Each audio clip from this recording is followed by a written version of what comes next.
तर आता पाहत आहोत आपण गेले काही दिवसापासून रविराज दादा साबळे असतील, त्रिशूल दादा असतील आणि त्यानंतर मुक्ताताई कदम यांना कशा धमक्या आल्या. त्यानंतर मुक्ताताईचं तर चॅनल हॅक करण्याचा प्रयत्न केला. त्यानंतर रविराज दादा साबळे यांना कित्येक नोटिसा येत आहेत. त्रिशूल दादांना कित्येक वेळा धमक्या येत आहेत आणि आपण सगळेजण या ठिकाणी सोशल मीडियावरती पाहत आहोत, की त्यांना ह्या तक्रारी दिल्या, धमक्या दिल्या, केसेस करण्याचा प्रयत्न केला. त्यानंतर अनेक वेळा खोटे गुन्हे दाखल करण्याचा प्रयत्न केला जातो. मग हे सगळं करतं कोण? आणि कशासाठी? आणि सोशल मीडियावर बोलण्याचा अधिकार सगळ्यांना असताना सुद्धा राजकीय नेते नाहीत का, काहीच्या काही बी व्यक्त होतात. ते तर टोटल मीडियावरती व्यक्त होतात. त्यांचा पाळलेला मीडिया, पाळीव मीडियावरतीही ते व्यक्त होतात आणि सोशल मीडियावरती व्यक्त होतात. मग त्यावेळेस जनता त्यांच्यावर खोटे गुन्हे दाखल करते का? जनतेने कधी त्यांना नोटिसा पाठवल्या का राजकीय नेत्यांना? नाही. पण मग आता ह्या 2-4 शेतकऱ्याच्या लेकरांनी जर थोडेसे प्रश्न विचारले, थोडासा आवाज उठवण्याचा प्रयत्न केला. अजून तर आवाज उठवणं बाकीच आहे. अजून तर हे सगळे एकत्र रस्त्यावर आलेच नाहीत.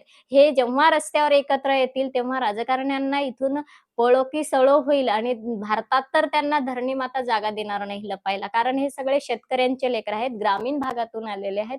ग्रामीण भागातूनच यांचा आवाज येतो.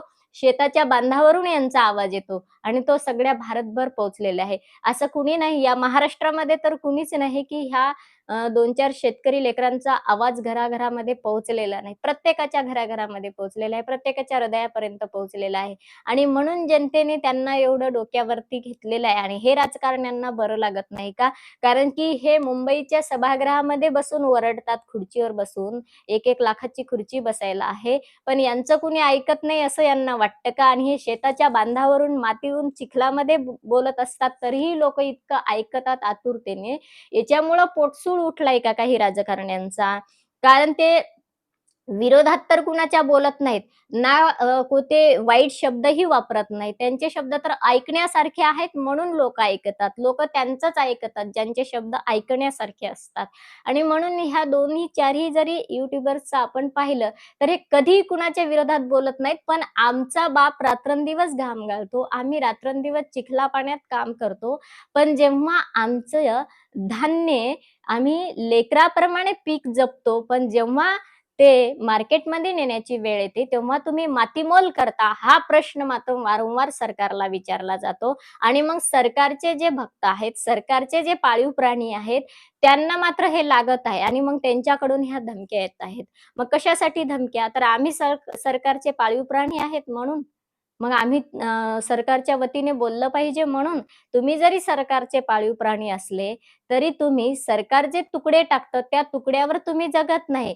जे शेताच्या बांधावरती, शेतामध्ये, मातीमध्ये जे पिकतं आणि जो शेतकरी राजा, बाप पिकवतो, त्याच्यावरती तुम्ही जगत आहेत. मग तुमच्या मनामध्ये तरी भक्तांच्या मनामध्ये असं असेल, की सरकार आम्हाला जे तुकडे फेकते, त्याच्यावरती आम्ही जगतो, म्हणून आम्ही सरकारच्या बाजूने बोललं पाहिजे.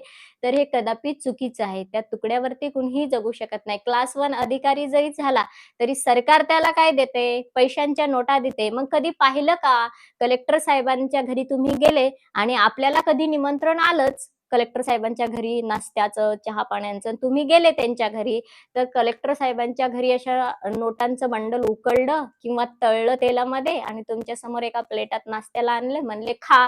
असं झालंय कधी? नाही. तुम्ही कलेक्टर साहेबांच्या घरी जरी गेली, तरी तुम्हाला जेवण्यासाठी भाजी, चपाती, पोळीच येईल आणि मग ते कलेक्टर साहेबांना ज्या नोटा मिळाल्या, त्या उकडून किंवा पाण्यामध्ये शिजवून ती भाजी-पोळी तयार होत नाही. ती जो बाप शेतकरी मातीमध्ये रात्रंदिवस झाडांना, पिकांना पाणी देतो, त्याच्यामध्ये जो तो पिकवतो, एका दाण्याचे 1000 दाणे माझा बापच करतो. हे प्रश्न जेव्हा तुम्हाला विचारले जातात आणि जेव्हा तिथूनही चपाती भाजी तयार होते, तिथून जो हा भात तयार होतो, तिथून जे वरण तयार होतं शेतातील मातीमध्ये आणि तो बाप तुमचं भरण-पोषण करतो आणि त्या बापाच्याच मात्र घामाची किंमत तुम्हाला कळत नाही. हेच प्रश्न विचारतात ना त्रिशूल दादा, हेच प्रश्न विचारतात ना रविराज साबळे, हेच प्रश्न असतात मुक्ता कदमचे. तरी सुद्धा तुम्हाला ते लागतं. का लागतं? तर आम्ही सरकारचे भक्त आहोत म्हणून, आम्ही सत्तेत आहोत म्हणून आणि आमच्या ते पक्षाच्या विरोधात बोलत नाहीत. ते फक्त तुमच्या धोरणांच्या विरोधात बोलतात. पण तुमचं चालतंय फक्त पक्षावरती. पक्षाशिवाय तुम्हाला दुसरं काही दिसत नाही. पार्टीशिवाय दुसरं काही दिसत नाही. तुम्ही पार्टीचे अंधभक्त झालेले आहेत. तुम्ही पार्टीचे भक्तवर्ग झालेले आहेत. तुम्ही पार्टीचे पाळीव प्राणी झालेले आहेत. तुम्ही शेतकरी बापांची किंमत त्याच्यामुळं जाणू शकत नाही आणि म्हणून जेव्हा शेतकऱ्यांचे लेकरं असे प्रश्न विचारतात, तेव्हा तुमचं पोट दुखायला लागतं आणि मग अशा खोट्या नोटिसा देता. आता राजकारण्यांमधले जेव्हा असे बोलत नाहीत का, काय गैर बोलतात त्याच्यामध्ये रविराज साबळे, त्रिशूलदादा, मुक्ता यांचं एक तरी वाक्य दाखवा, की त्यांच्या भाषेमध्ये वाईटपणा आहे. त्यांनी हे शब्द वापरायला नको आहेत.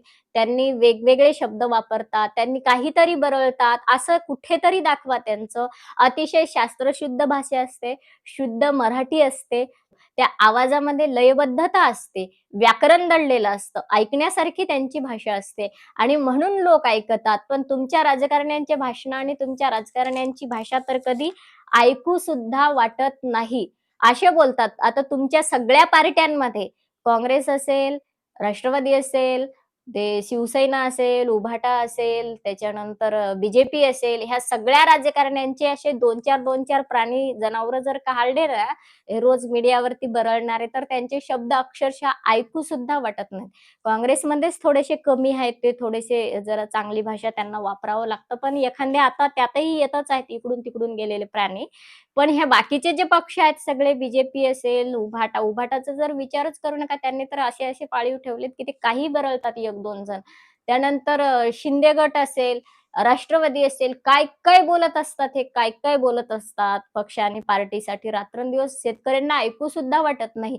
तरी तुम्ही बरळताच, तरी तुमचा करोडो रुपयाचा खर्च रोजच्या रोज मीडियावरती चालतो आणि मीडियावाल्यांना पैसे देतात तुमचे तोंड दाखवा म्हणून. तरी लोकांना तुम्ही ऐकवता. ऐकू वाटत नाही, तुमची भाषा ऐकू वाटत नाही, तुमचं बोलणं ऐकू वाटत नाही. त्यामध्ये कुठलंही व्याकरण नसतं, तुमच्या आवाजात लयबद्धता नसते. कर्कश आवाज काही-काही राजकारण्यांचे तर अतिशय कर्कश. लोकांना ऐकू सुद्धा वाटत नाही. काही-काहींचे तर अजिबात आवाज ऐकू वाटत नाही. तरी लोकांना, शेतकऱ्यांना तुम्ही ऐकवता. करोडो रुपयांचा खर्च मीडियावर करून तुम्ही लोकांना ऐकवता. "ही बघा आमची वाघीण" म्हणता. तुमचे वाघ, तुमची वाघिणी रोज तुम्ही सोशल मीडियावरती दाखवता आणि लोकांना ऐकवता. आणि लोकांना ते आवडत नसताना तुम्ही जबरदस्ती लोकांना ऐकवता. त्यावेळेस लोकांनी असं कधीतरी झालं का, की लोकांना हे तुमच्या राजकारण्यांचे भाषणं ऐकू वाटेनात आणि म्हणून लोकांनी तुमच्यावरती त्या ठिकाणी गुन्हे दाखल केले. तुम्हाला नोटिसा दिल्या आणि दिल्या तरी तुम्हाला काहीच परिणाम होत नाही. कारण का? कारण तुम्ही जनतेच्या तिजोरीतले रोज करोडो रुपये स्वतःच्या घरात घेता आणि पोते भरून ठेवता. त्याच्यामुळे तुम्हाला माहिती आहे हे पोते आपल्याला वाचवतात. आपल्यावर कोणी गुन्हा दाखल करू शकत नाही. पोलीस आपली तक्रार घेत नाहीत. कारण का आपल्या घरात पैशाचे पोते भरलेले आहेत. आपण पोलिसांना असे पोते फेकून दिले त्यांच्या अंगावर, की पोलीस कुठलीच आपली तक्रार घेत नाहीत. हे तुम्हाला माहिती आहे.